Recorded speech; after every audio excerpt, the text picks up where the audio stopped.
Hi friends, in a RERA authority or the consumer court where there is an aggrieved person in a real estate, and if that person has at a certain point of time having the two remedial measures, either to go for the RERA authority or to go for the consumer forum.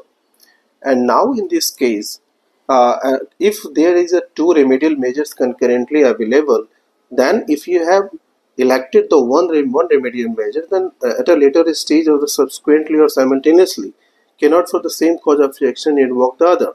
And in this case, Honorable Supreme Court has held that the home buyers cannot approach the consumer forum once they have approached the RERA authority.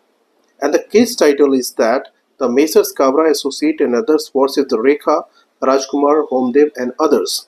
And in this case, the Honorable Supreme Court has held that when the two concurrent remedial measures are available to an aggrieved party, the party must elect one and can't subsequently or simultaneously for the same cause of action for others. So in this case, NCDRC has held that a complaint filed by the home buyers is maintainable under the Consumer Protection Act and rejected the preliminary objection raised by the developer. And in this case, the Honorable Court relied on its own earlier judgment that in the case of IRECO Grace Realtech Private Limited versus Abhishek Khanna 2021. And in this case, it has held that the doctrine of the election of the remedial measures when two concurrently remedial measures are available to pursue one remedy, the party cannot simultaneously or the subsequently pursue the other for the same cause of action.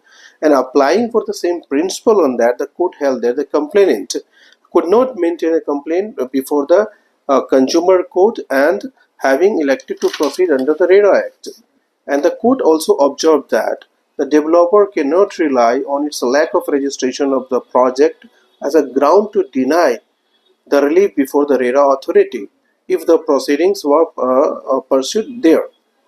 And also they clarified Honorable Court that in the absence of the project registration, so if there is a no project registration, that does not defeat the authority jurisdiction to examine the complainants under the provisions of the RERA Act. And as per this, the Honorable Supreme Court has set aside the NCDRC order in this regard. Thank you.